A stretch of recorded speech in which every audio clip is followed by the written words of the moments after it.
It is always a good day, my friends, when the Chicago Bulls beat the Orlando Magic. I know we're all focused on the Bulls improving their draft lottery odds, and a win like this hurts that, but I will gladly take a win over the Orlando Magic any day, given all the Magic trolls on Twitter that I've had to deal with over the years. And look, you can be mad about this game and the Bulls winning a game that they really should have lost, considering how shorthanded they were, and the Magic on paper should be a better team than the Bulls, even without Jalen Suggs, but you cannot be mad about the way these guys showed up tonight.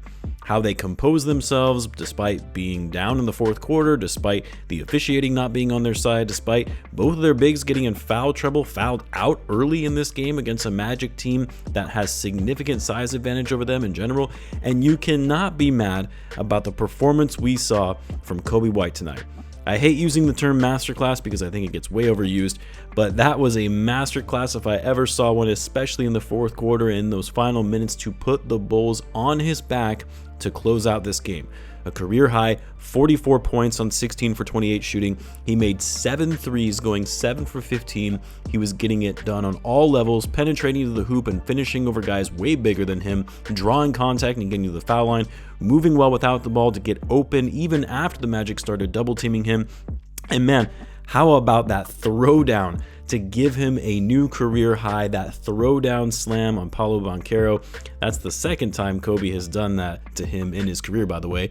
But it wasn't even just Coby's offense that impressed me, because he was actually getting after it defensively as well, hustling for loose balls, getting in the passing lanes, had 2 steals in this game. One of them came at a huge moment in the fourth quarter in the game after the Bulls had finally taken the lead. Just an incredible game for Coby White, and I could not be happier for him, especially when just a couple weeks ago, Coby was on a big slump on the season, and to have him come back in a game like this, no Lonzo, no Ayo, no Vucevic, no Patrick Williams, and to see him put this team on his back, something I've been wanting to see ever since Zach LaVine got traded, was a thing of beauty.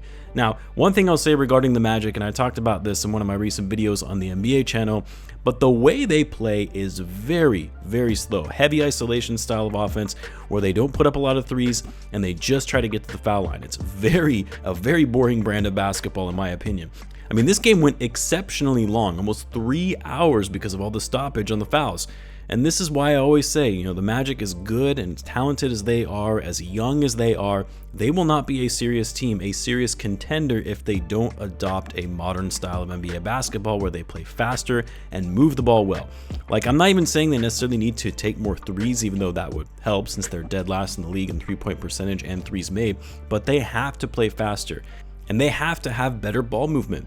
Now, it was a little bit better than what we usually see from the Magic because they had to keep up with the pace the Bulls play. And let's be honest, it's also easy to play fast against the Bulls and try to take advantage of their poor defense. But still, I don't know how you lose to a Bulls team with so many guys being out of the lineup, and you even had the refs on your side and getting their only centers into foul trouble and eventually having them foul out with still significant time left in the game.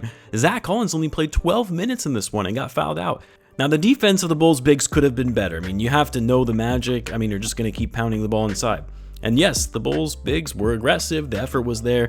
Just some ticky-tack fouls that didn't go their way, and Billy Donovan was forced to keep them off the floor. I'll be honest, I thought the Bulls were going to get blown out of this game after Jalen Smith was fouled out.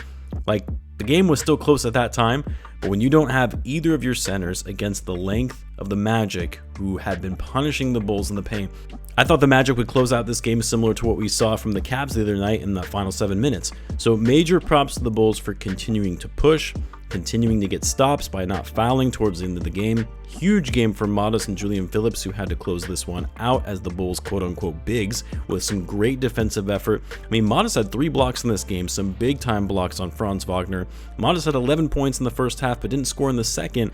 Didn't get up a lot of shots in the second, though, but he was very much locked in defensively, and he did hit a couple threes and had a nice stroke in this one, which is good to see considering he's been struggling with his shot as of late. And my man, Tre Jones, I know I've said this before, but I really, really like Tre Jones. And it's mainly because of his hustle on the floor and also his awareness and decision making. Like, he is a very smart player. He knows where to get the ball. He knows where he needs to be playing off the ball. I don't know, man. I know the Bulls already have way too many guards as it is, but maybe they should be thinking about keeping Tre Jones as well.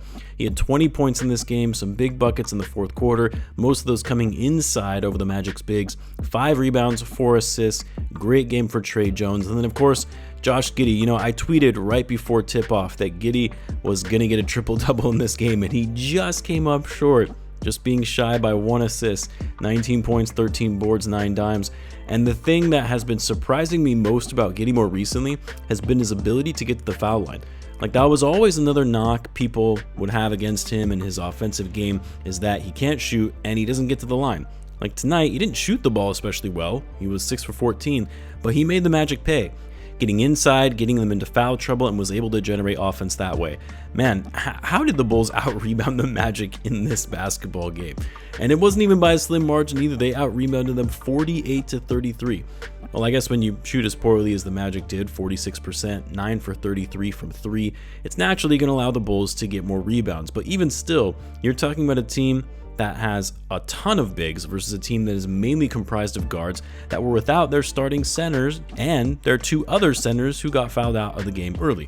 Shout out to Giddey for his rebounding ability. I mean, for his flaws, he flies into the air to get those boards and is able to give the Bulls a lot of second chance opportunities as well.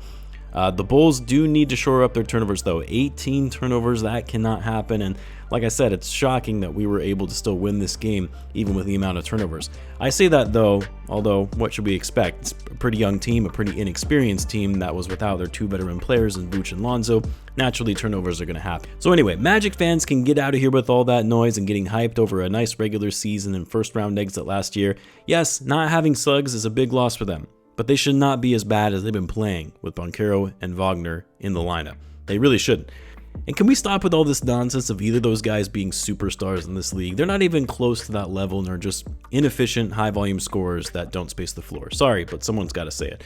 Anyway, I personally love this win. This was a very fun and entertaining game where we got to see growth and maturation from some of the young guys. Love seeing Modest and Julian Phillips close out the game. And of course, love seeing Coby just cook the Magic's defense. So let me know what you guys thought of the game. You let me know in the comments. As always, be sure to subscribe, and I will see you in the next one.